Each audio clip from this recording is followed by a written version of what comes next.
என்ன கமலம்மா, பண்ணையில நம்ம எவ்வளோ நேரம்? வேலை ரொம்ப அதிகமா? என்ன டாக்டரே பண்றது? நீங்க கோட்டு சூட்லாம் போட்டு கெத்தா வேலை பாக்குறீங்க. நாங்க அப்படியா? நேரம் பார்த்து வேலை பார்க்க முடியுமா என்ன? தனிமரமா இருந்து பசங்களை வளர்க்கறது இருக்கே அப்பா. விடுங்க கமலம்மா, உங்க பசங்க படிச்சு முடிச்சுட்டு உங்களை பார்த்துக்க போறாங்க. அப்புறம் உங்க பசங்க இப்போ என்ன படிக்கிறாங்க? பையன் 10வது படிக்கிறான், பொண்ணு 6வது படிக்கிறான்.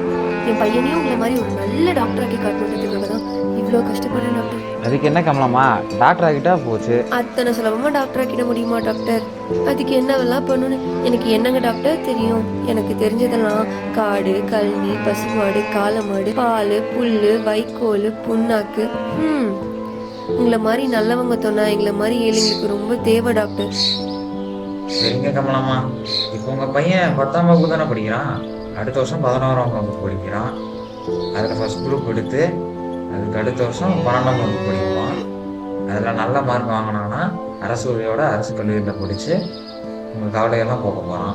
உங்கள் கஷ்டம்லாம் வீணாகாது கமலம்மா. நான் சொன்னதும் உங்கள் பையன்கிட்ட சொல்லி அவனை ஊக்கப்படுத்துங்க. அப்புறம் அவன் படித்து முன்னேறிடுவான்.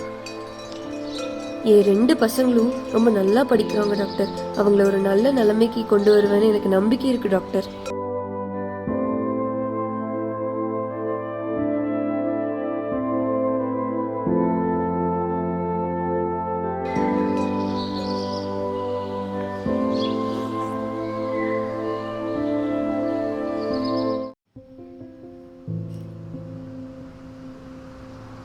அண்ணன் படிக்கிறேன்ல, அப்புறமா விளையாடலாமா? போர் அடிக்குதுண்ணா. அம்மா எப்பன்னா வருவாங்க? அம்மா சீக்கிரமா வந்துருவாங்கம்மா.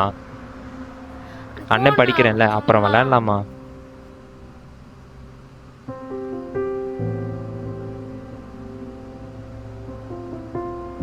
அம்மா எனக்கு என்ன வாங்கிட்டு வந்திருக்கீங்க? பால் கொடுத்து விட்டுருக்காங்கடி தங்கம். அப்படிங்களாம்மா? எனக்கு சீக்கிரமா காய்ச்சி கொடுங்கம்மா. என்னம்மா இன்னைக்கும் லேட்டு? ரொம்ப வேலையா? ஆமாப்பா, அம்மா படுற கஷ்டம்லாம் நீ படிச்சு டாக்டர் ஆயிட்டா காணாம போயிடும். என் ராசா, மதிய சாப்பாடு எப்படிப்பா இருந்துச்சு?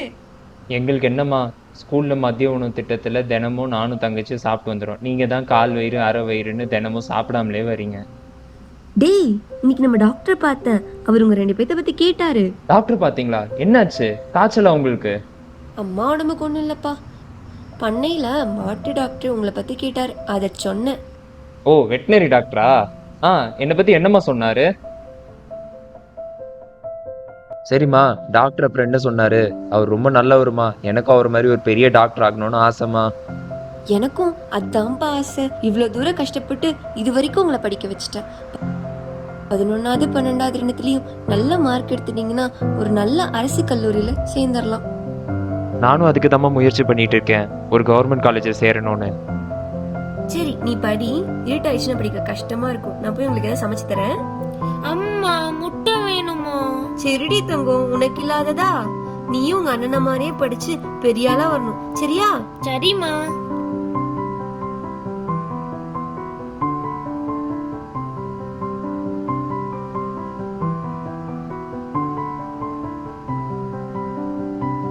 ஸோ வீட்டில் வேற ஒன்றுமே இல்லையே. இன்னைக்கும் கஞ்சி தான் வைக்கணும் போல. இந்த சின்னது வேற சாப்பிடுமா சாப்பிடாதா தெரியல. டெய்லிக்கும் கஞ்சியே வைக்க வேண்டியதா இருக்கு. எல்லாம் என் தலை எடுத்து.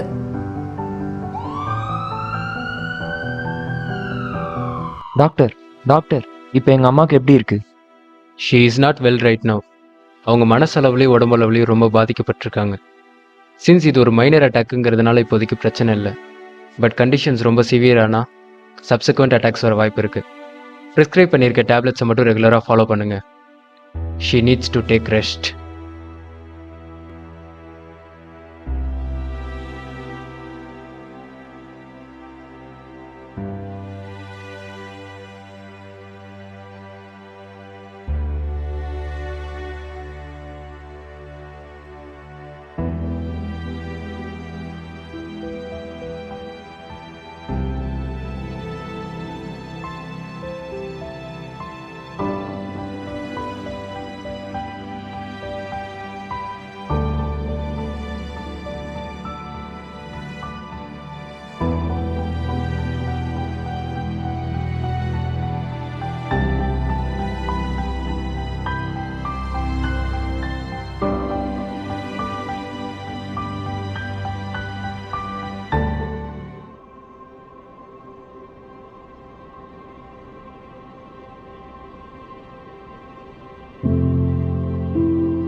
கமலம்மா, நீங்க எங்க இங்க?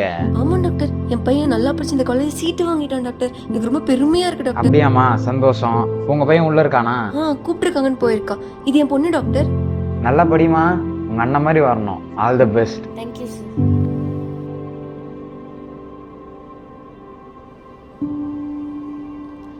பாருமா, எல்லாம் பெரிய பெரிய இடத்துல இருந்து வந்திருக்காங்க. நாமளும் இந்த பண்ணையாரம்மா கொடுத்த சேலைனால ஏதோ கொஞ்சம் நல்லா தெரியுறோமா? ஆமாண்டி தங்கம்.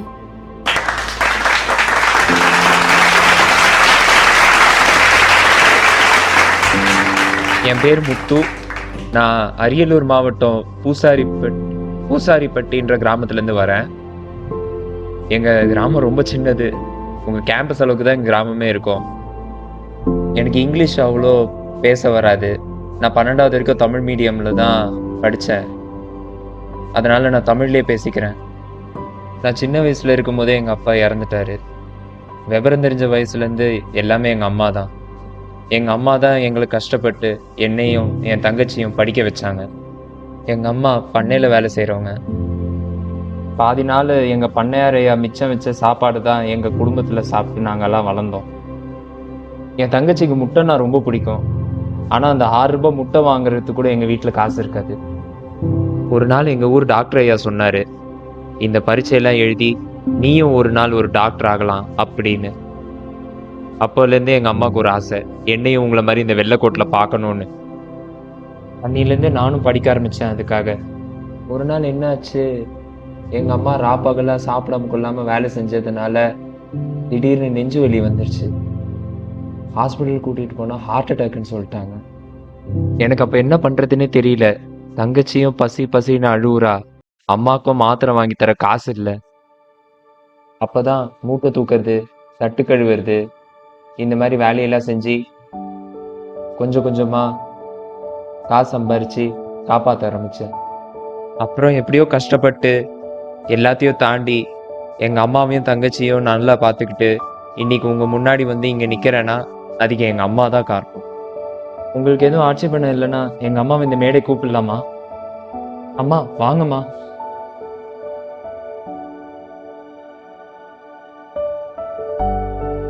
அம்மா வாங்கம்மா.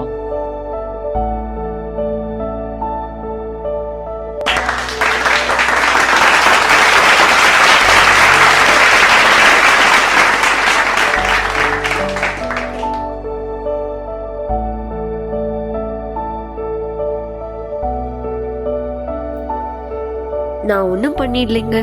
என் பையன் என் கஷ்டத்தெல்லாம் புரிஞ்சுட்டு நல்லா படிச்சு இந்த அளவுக்கு முன்னேறி இருக்கான். அவனா உழைச்சுதான் இந்த காலேஜுக்கே வந்திருக்கான்.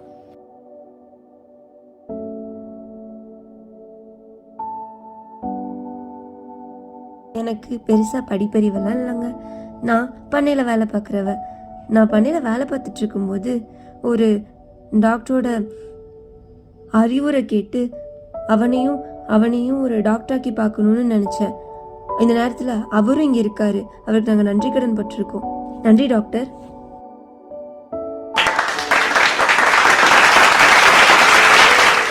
தன் குடும்பத்தில் எத்தனை விதமான வறுமைகள் இருந்தாலும் அதனை எல்லாம் பொருட்படுத்தாமல் தன்னுடைய தாயின் கனவை நிறைவேற்றுவதற்காக அயராது உழைத்து சமூகத்தில் ஒரு நல்ல நிலைக்கு வந்திருக்கிறார்கள் பலர். இதே போன்று கால்நடை மருத்துவராக வேண்டும் என்ற கனவோடு குடும்ப சூழ்நிலைகளுக்கு ஏற்று தன்னுடைய வெறுப்புகளை எல்லாம் மறைத்து அயராது உழைத்துக் கொண்டிருக்கும் அனைத்து மாணவர்களுக்கும் இக்குறும்படம் ஒரு சமர்ப்பணம்.